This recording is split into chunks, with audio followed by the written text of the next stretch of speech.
Yeah, but we are in this game now, guys. Hope you are ready. This Starcraft action spawning in the top right position as our green Zerg player coming in from Dignitas. It is Tefel. And spawning in the bottom left position as our pink Zerg player wearing the tag. I believe it reads Copenhagen Wolves. It is Storm. That is correct, Copenhagen Wolves. I believe Storm is a relatively new member of their team, and if he's not new, he's one of the less familiar ones. Copenhagen Wolves is of course a European team that has been doing better and better over the course of last year. They've got a lot of players that really broke out and made a name for themselves. So it's definitely a team to watch out for, and because he's on such a good team, it also means that he's got a lot of great practice partners. Yeah, that's what I was trying to say. Sorry, was distracted there for a second.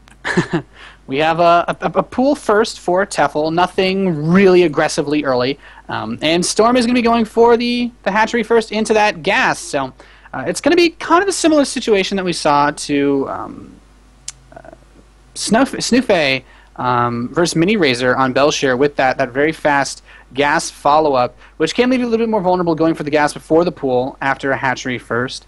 So we will have to see, but I think the economic opener from Tefel as well isn't going to be... The pool's not early enough to be a big issue. Both players now just kind of getting into that standard setup.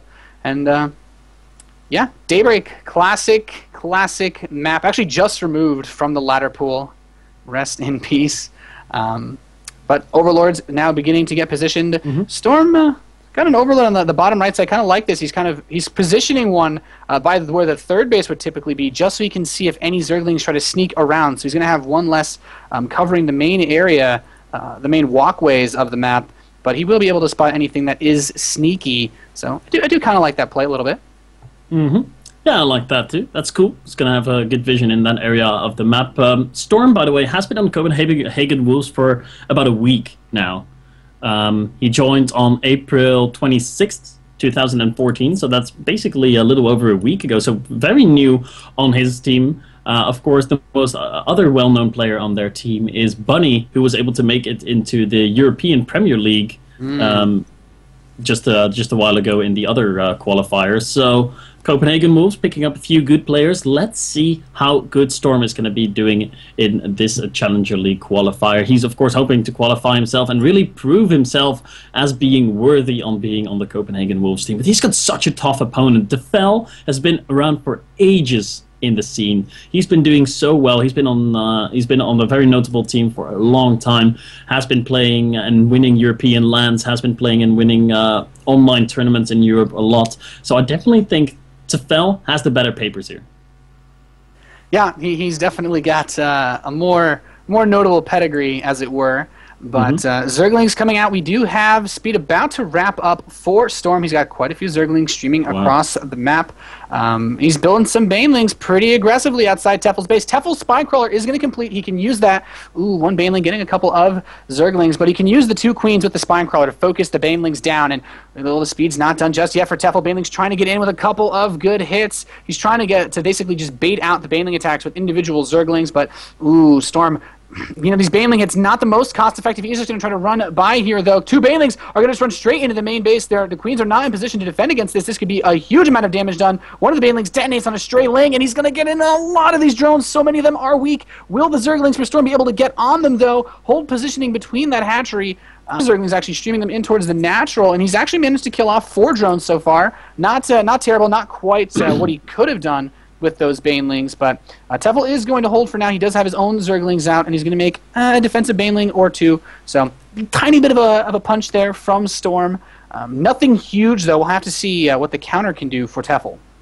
Yeah, I don't really think Storm was happy with the damage that he's done there. Killing only 4 workers, it really looked like he could have had the opportunity to kill a little bit more. Oh! Those Banelings! So close. That could have been 2 Bailings for like 20 Lings there. That would have been a fantastic trade, and Storm would have been on even footing again, but not quite being able to get the connection there. And Tefel's going to choose to run into the main base, maybe snipe a Queen here. Yes, that Queen is definitely going to go down, and is trying to wiggle her way out of there, but was not quite able to do that. A lot of drones are going to be falling here too. No, they're not, because there's the Bailings out of Storm. Ooh. This is too close.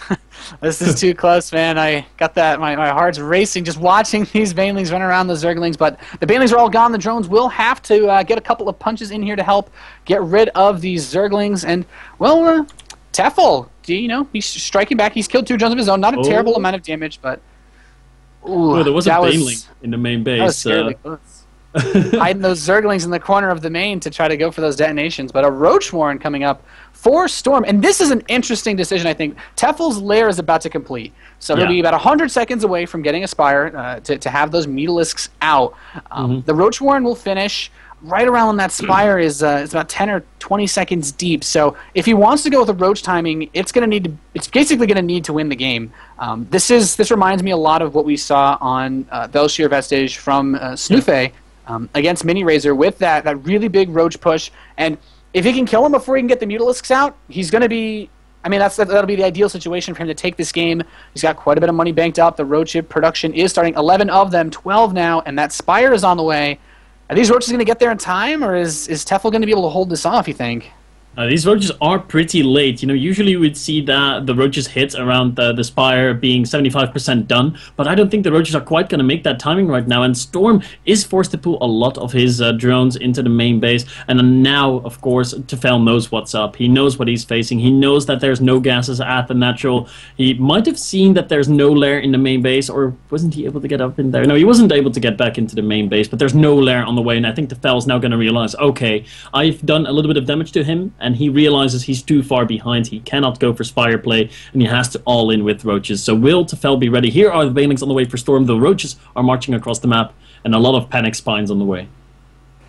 Ooh, this could be so similar to that situation. I keep calling back to that game on Belshir Vestige, but it's so close. These Spine Crawlers are going to be so close to each other, they might barely not finish in time. Once again, the Banelings, though, if they can get close enough, he's going to try to get some splash damage in on these Roaches. The Spines are going to complete, though, and this is exactly what Tefel needs to hold this attack off. The Banelings getting a lot of damage, though. Majority of the Spines are gone, only 1 remaining, and the Roaches are going to be able to chew through these Zerglings, and with 1 Spine Crawler left, 8 Mutalisks are about to finish for Tefel. These Roaches might be a little bit too weakened to really do crippling amounts of damage. Yeah, the Mutas are in time. The Roaches are dying off. Tefel has made the defense. He has, of course, not... He doesn't have the 3rd base up anymore. Zerglings are trying to run in the main base. Storm knows he needs to do some additional damage. Ooh. Wow. Close, but he didn't get those drones. Oh, man.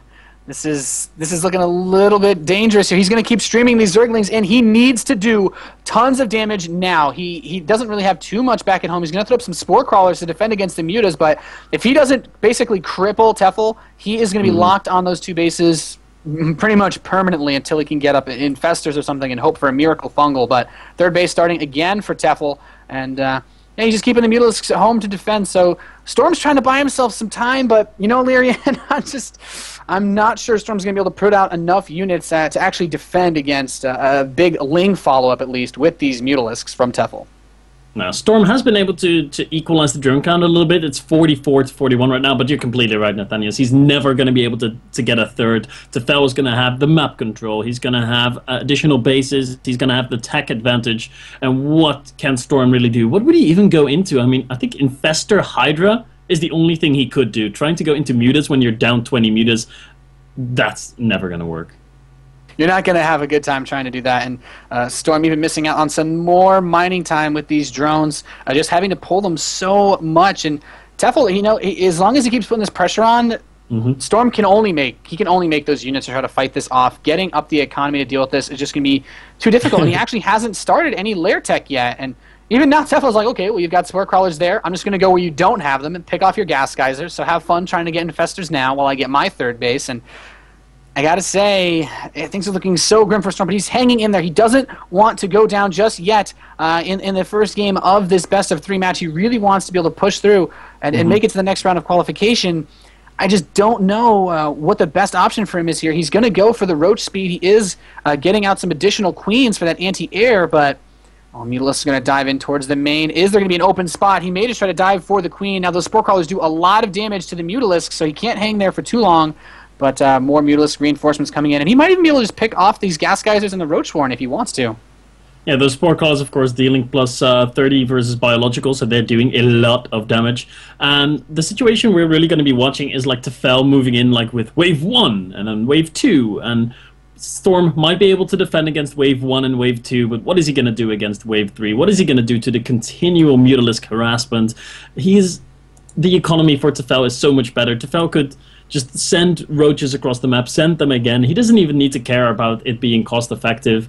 He just needs to keep on attacking, grab additional bases, and in the end, Storm is going to mine out of resources and won't be able to defend anymore. The Storm's got a good amount of roaches, but he's got no counter present against the Mutas at all. And of course, he lost his Roach Warren, so he cannot produce roaches either. The only thing he can make, Zergling, Queens, Banelings, and a few Overlords. That's it.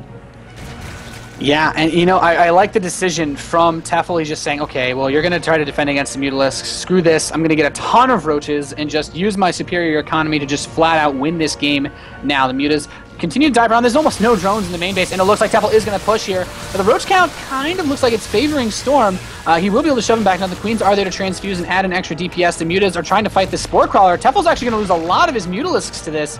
But Storm, he's going to try to push out, and this is going to be his last stand, it seems. But his roaches are actually going to get split up, and without roach speed, oh, he cannot retreat from this fight. No, he cannot retreat. He cannot do anything, really. Tefel just has way more stuff in general. Up about 100 supply right now is the green Dignitas player, and there's the GG.